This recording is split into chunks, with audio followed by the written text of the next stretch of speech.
Алгач талашка түшкөн Базар Кургон районунун Көкчөгөз айылындагы 2,85 гектар аянттелеген мөмөлүү бактын тарых таржымалына токтололу. Ал бакты Сайыттар Сайыз учурунда Абдыраев Абдыразак аттуу тургун түптөгөн экен. Кийинчерээк ал кароосуз калып, дарактары куурай баштаганда 2001 жылы Эмилбек Сейиткулов ошол кездеги жергиликтүү бийлик жетекчилерине кайрылып, 50 жылдык мөөнөткө бакты жашылдандырууга деп ижарага алган. Тийиштүү тараптан аны ырастаган күбөлүк да берилген. Кеңеш айыл өкмөтүнүн башчысы сунушу менен администрацияга кайрылат, акимиятка. Акимияттан анан текшерүү комиссиясы менен келип, булар текшерип, анан 312 буйругу менен ошо мезгилде ошо акимияттын полномочиясы бар экен, текшерүүсү менен анан бериле турган. Ошонун негизинде буйрук чыгарып, ошонун негизинде 50 жылдык госрегистрден көк китеп мага беришкен да.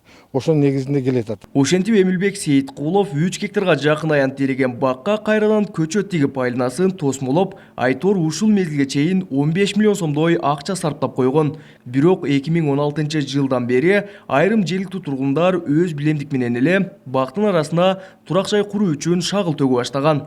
Эми бул азыр 18 жыл мээнет кылды. Мындай дарактар мөмөгө эми кире баштады. Кимдир бирөөнүн көзү өткөнбү же буну ошондой негизинде элди меме кылып алып коюу максатында кылып атабы, эмне максатында биз азыркыга дейин түшүнүксүзбүз да.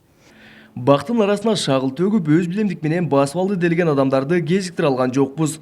Ал эми Кеңеш айыл аймагынын башчысынын орун басары Уларбек Сайыпов жогорудагы бак турак жай салууга мыйзамдуу түрдө эч кимге бериле электигин айтып, буларга токтолду. Бир да токтом чыккан жок, бүгүнкү күнгө бир да токтом чыккан жок. Сот чечимин акыркы точкасын коймоюнча биздин өкмөт тараптан эч кандай кыймыл болбойт. Бизден бир да адис барган жок, биз устный дагы указание бергенибиз жок.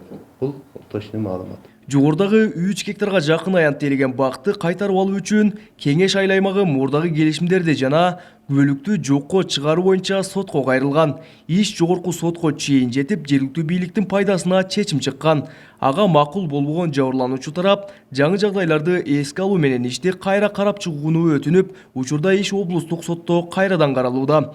Жабырлануучу тараптын жактоочусу мыйзамдар одону түрдө бузулуп келе жатканын айтты. Ошол айыл өкмөтү азыркы прокуратура бардыгы эле мындай деп атабы, билбейм, сотко кандайдыр бир басым болгондой болуп, эми ачык айта албайм, далилим жок. Соттор ошолорду эле колдоп коюп атат да. Сейиткулов Эмилдин укугун толук эле бузуп атат. Бардыгы мыйзамдуу да. Эми булар бирде ошол кийинки чыккан жоболорго ылайык аукцион аркылуу бериш керек эле деп атат. Бул бир туура эмес бул. Ал убакта андай жобо жок болгон. Белгилей кетүүчү жагдай, талашка түшкөн бактын жери 2005 жылы турак жай курууга трансформация болгон. Бирок ошол кездеги жергиликтүү кеңештин депутаттары аны башка бир жерге алмаштырып, бактын орду калтырылган. Деген менен 3 гектар жер учурда Кеңеш айыл аймагынын турак жай курууга берилүүчү аянттарынын катарында турат. Белгилесек, аталган айыл аймакта 35 миңден ашуун калк жашайт. Бүгүнкү күндө алардын 6,5 миңден ашууну жер сурап кезекте турат. Кабылбек Көчкөнбайұлы, Тынчбек Дуолдаев, Жалал Абад облусу.